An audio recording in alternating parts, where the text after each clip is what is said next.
Voilà un petit peu pour le décor. Alors, je vais directement passer au plan de l'exposé que je vous propose pour ce soir. J'intitule donc, sans surprise, la première partie, l'esprit du christianisme. C'est une partie un peu fondamentale qui peut paraître un peu plus abstraite, mais qui est absolument indispensable si on veut comprendre ce que Joseph Moins dit, préconise, par rapport à des réformes peut-être plus concrètes pour les structures de l'Église, si on veut comprendre également sa critique de la tradition dogmatique de l'Église et des tas de points de sa pensée beaucoup plus concrets, beaucoup plus précis. À cette première partie, je vous proposerai une seconde, qui en est en fait le miroir, et qui essaye de tirer les conclusions de cette partie fondamentale en ce qui concerne le visage de l'Église, que Joseph Moins essaie d'esquisser. Alors on pourrait le faire pour plein d'autres points. Alors, je pourrais très bien garder cette première partie et en faire une deuxième sur le dogme christologique, par exemple. Donc c'est pour ça que cette première partie me paraît vraiment assez incontournable.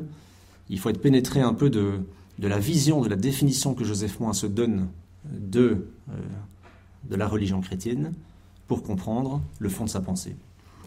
Alors je vous propose un parcours à coup de différentes citations que j'ai jugées pertinentes au milieu de ces 3500 pages de Joseph Moins pour essayer de comprendre un petit peu ses insistances et ses points d'attention.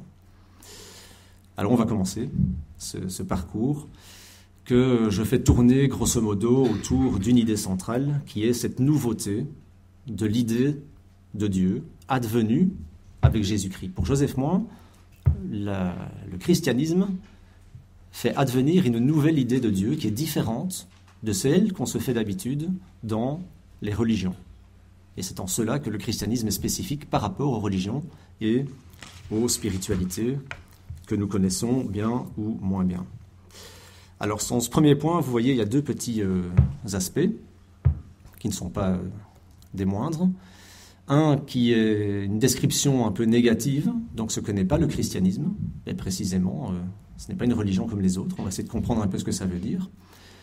Et puis positivement, ce qu'il est. C'est-à-dire, avant d'être une religion, au sens habituel du terme, c'est la révélation d'un humanisme nouveau.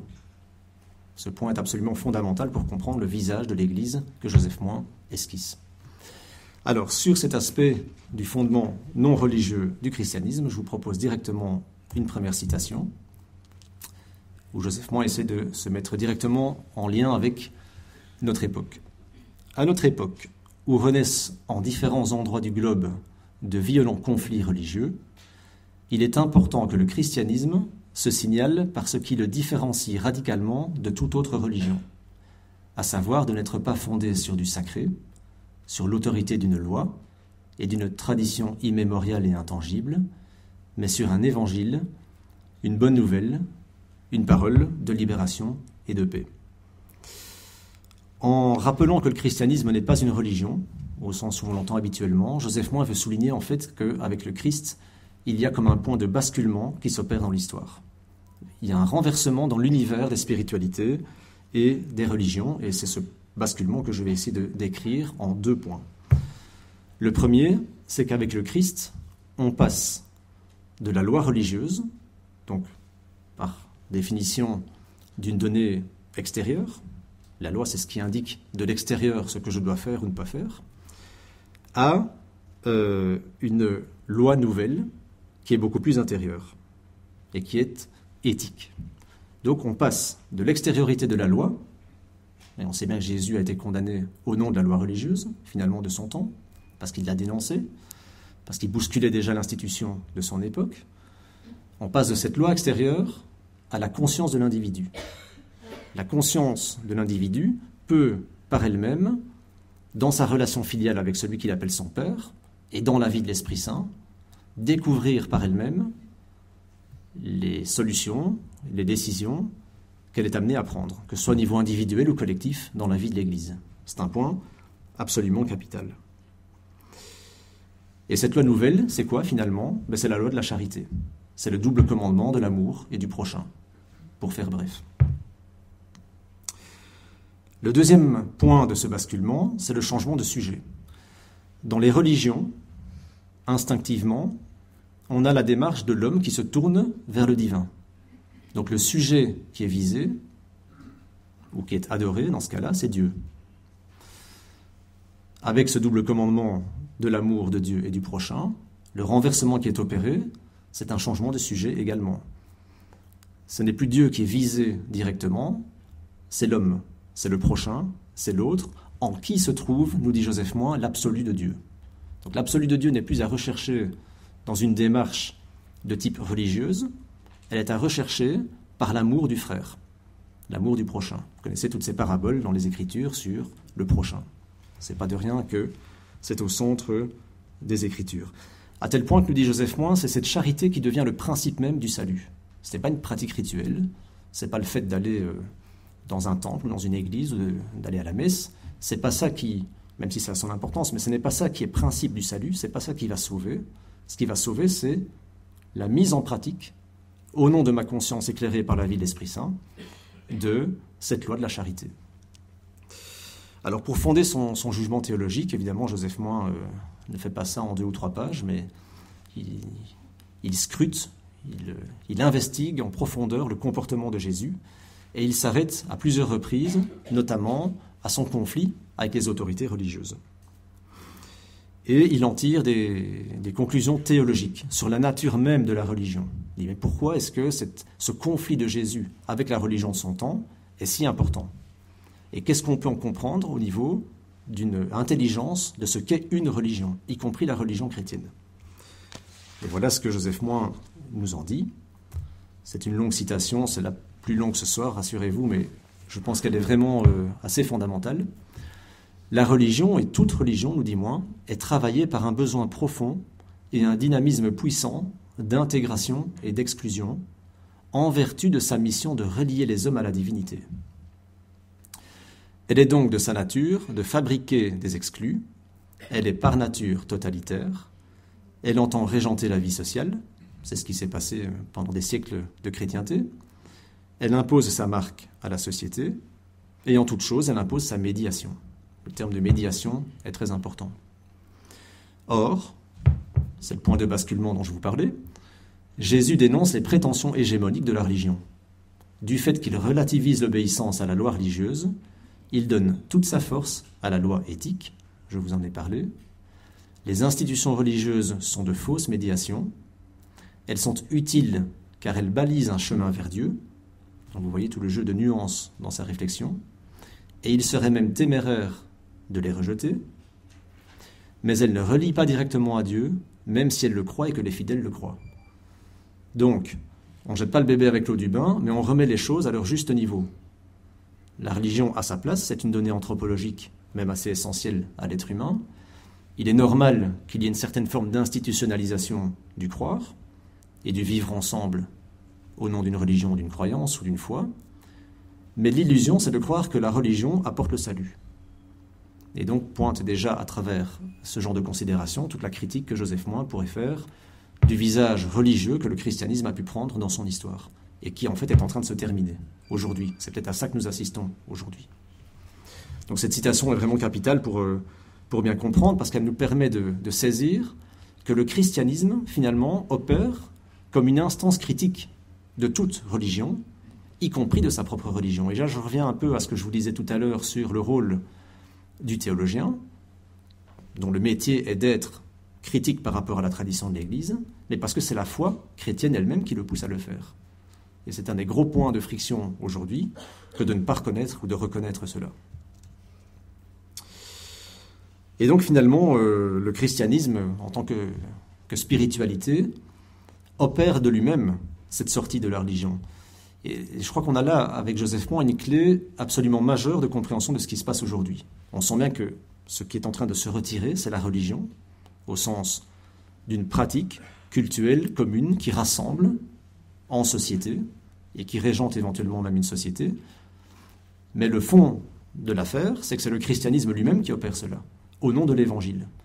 Donc on a un jeu de tension entre évangile et religion, et Joseph Moin nous dit, en fait, la révélation chrétienne, déjà même depuis la création du monde, finalement, cet esprit de Dieu qui est à l'œuvre dans la création, ce travail du Verbe créateur, qui s'incarne en Jésus-Christ, c'est pour opérer une traversée et une sortie de la religion.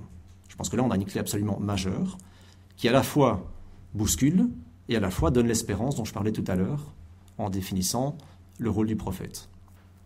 C'est une grande espérance pour aujourd'hui de savoir que cette religion qui s'efface, ce n'est peut-être pas du tout un drame, et que c'est l'occasion d'une mutation, d'une croissance, d'une apparition de ce qu'est le christianisme, finalement, dans sa profondeur.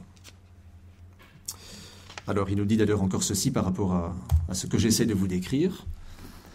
Pour Joseph Moins, l'histoire n'est pas sortie de la religion par la vertu propre de la religion, qui est au contraire résistance au mouvement, mais par la vertu d'autres énergies spirituelles, la raison, la liberté ou l'appel d'une transcendance. La société moderne, liberté, égalité, fraternité, c'est pas aux Français que vous êtes que je vais apprendre ce que ça signifie, ne doit donc pas sa naissance à ce que le christianisme a de commun avec le genre religion, car de ce côté-là, elle n'a reçu de lui que contrainte et opposition, mais à la force explosive de la bonne nouvelle qui le propulse dans l'histoire pour faire histoire. Donc toujours pour se tourner vers l'avenir, vers la nouveauté de cet évangile. Alors, est-ce qu'il est possible encore d'accoler les termes christianisme et religion après une telle déconstruction et une telle sévérité? Oui, mais à nouveau, l'enjeu c'est de resituer les choses à leur juste niveau, à condition de comprendre deux choses par rapport à la religion chrétienne. Donc on peut parler de religion chrétienne, on ne jette pas tout, mais ce qui est important dans la religion chrétienne, c'est que la dimension invisible l'emporte désormais sur la dimension visible.